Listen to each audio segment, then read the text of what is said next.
오늘은 바바라 오클리의 책 크로처럼 배우기의 제3장을 소개합니다. 이 책은 아마존에서 굉장히 좋은 평을 받고 있는 책입니다. 그러나 안타깝게도 아직까지 국내 번역되어 출간되지 않았네요. 앞으로 출간되길 희망합니다. 제3장 내용은 무엇이든 깊이 있게 학습하기입니다. 자, 오늘 핵심 먼저 드릴게요. 교재를 반복해서 읽고 강의를 열심히 듣는데 막상 시험 보면 기억이 안 난다. 이런 경험 있으시죠? 뇌의 과학 입장에서 그 이유는 딱 하나예요. 보기만 해서는 시냅스가 만들어지지 않는다. 오늘은 학습이 뇌 안에서 어떤 물리적 변화로 일어나는지, 그리고 그 변화를 실제로 만들어내는 공부법이 뭔지 알려드릴 겁니다. 내용을 들으시면서 지금 자신이 어떻게 공부하고 있는지 한번 비교해 보세요. 시작합니다. 먼저 기본 개념부터 잡습니다. 학습이란 무엇인가? 정보를 이해하는 것, 외우는 것? 뇌과학에서는 이렇게 정의합니다. 학습은 뉴런과 뉴런 사이에 새로운 연결이 생기는 물리적 과정이다. 우리 뇌에는 뉴런이 약 86억 개 있어요. 그 뉴런들이 서로 연결될 때 그게 바로 지식이 됩니다.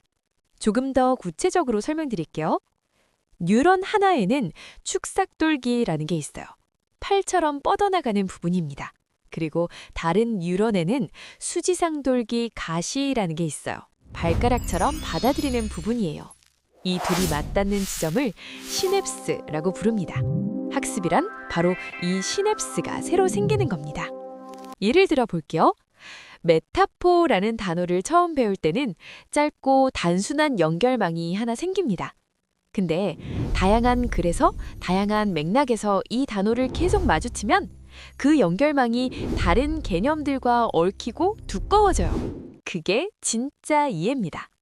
어떤 개념을 정말 잘 안다는 건 그 개념을 떠올릴 때 전기 신호가 빠르고 매끄럽게 흐를 수 있을 만큼 신경망이 두껍고 견고하게 구조화됐다는 뜻이에요. 그럼 왜 교재를 반복해서 읽는 게 잘 안 될까요? 뇌과학 답은 간단합니다. 수동적으로 보기만 해서는 시냅스가 만들어지지 않아요. 뉴런이 새 연결을 만들려면 정신적 노력이 필요합니다. 불편하고 힘든 상태여야 한다는 거예요. 그래서 핵심이 바로 인출 연습입니다. 인출이란 외부 자료 없이 내 기억에서만 꺼내보려는 시도예요. 정보를 보는 것과 기억에서 꺼내는 것은 전혀 다른 행위입니다. 책을 읽을 때 뇌는 이렇게 말해요. 아, 알겠어. 쉽네. 근데 책을 덮고 떠올리려 하면 뭐였지? 이 불편함이 핵심이에요. 이 순간에 뇌가 실제로 새로운 신경망을 강화합니다. 구체적인 방법 4가지 드릴게요. 첫째, 해답을 보지 말고 문제를 끝까지 풀어보세요. 막히면 그때의 풀이를 봐도 됩니다. 하지만 반드시 처음부터 다시 전체 과정을 반복해야 해요. 둘째, 공부한 내용에서 눈을 떼고 핵심을 내 말로 떠올려 보세요. 셋째, 어린아이에게 설명하듯 개념을 단순하게 다시 가르쳐 보세요. 설명이 막히는 부분이 바로 아직 이해 못한 부분입니다. 넷째, 설거지하거나 산책할 때 오늘 배운 내용을 머릿속으로 떠올려 보세요. 뇌가 멍 때릴 때 오히려 기억을 정리합니다. 자, 이제 한 단계 더 들어가 볼게요. 단순 암기를 넘어서 진짜 깊은 이해는 어떻게 만들까요? 전략 1. 전교화. 왜라고 계속 물어라. 수학 문제를 풀 때를 예로 들게요. 대부분은 공식을 외워서 기계적으로 대입합니다.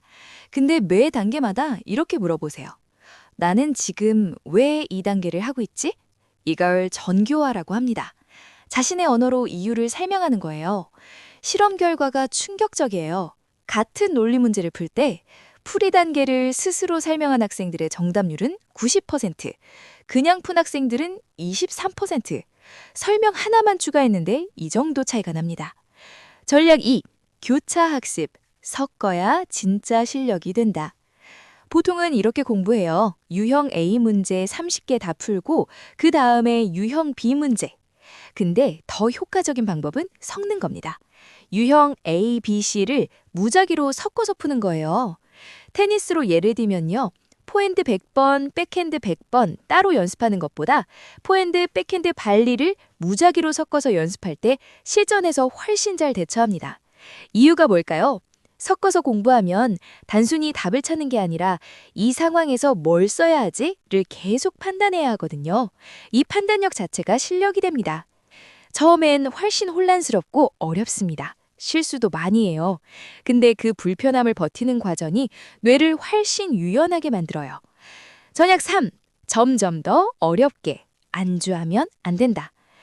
익숙해진 내용을 반복하는 건 공부처럼 느껴지지만 실제로 새로운 시냅스는 만들어지지 않아요. 뇌는 편안한 상태에서는 성장하지 않습니다. 현재 수준보다 약간 더 어려운 것에 도전할 때 기존 신경망 위에 새로운 연결이 뻗어나가요. 영어로 예를 들면 이미 아는 단어만 반복하는 건 의미가 없어요. 조금 낯선 표현, 조금 어려운 문장에 계속 부딪혀야 합니다.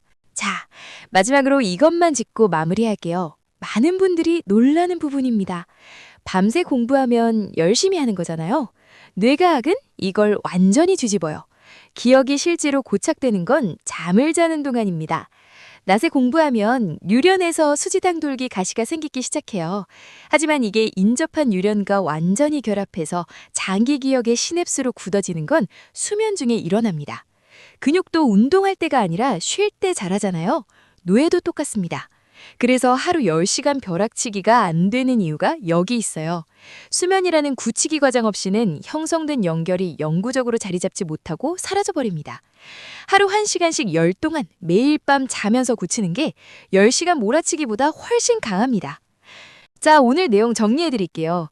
학습은 뇌의 물리적 변화를 만드는 과정입니다. 그 변화는 수동적으로 보는 것만으론 절대 일어나지 않아요. 기억에서 직접 꺼내는 연습, 섞어서 공부하기, 계속 더 어려운 걸로 나아가기, 그리고 반드시 충분한 수면.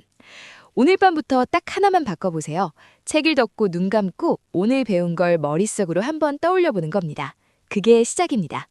그리고 다음 편에서는 뇌라는 하드웨어를 더 강하게 만드는 방법을 다룹니다. 운동, 식단, 수면의 질. 이걸 어떻게 관리하느냐가 학습 능력 자체를 바꿔버린다는 이야기예요. 이 편도 기대해 주세요. 오늘도 끝까지 봐주셔서 감사합니다.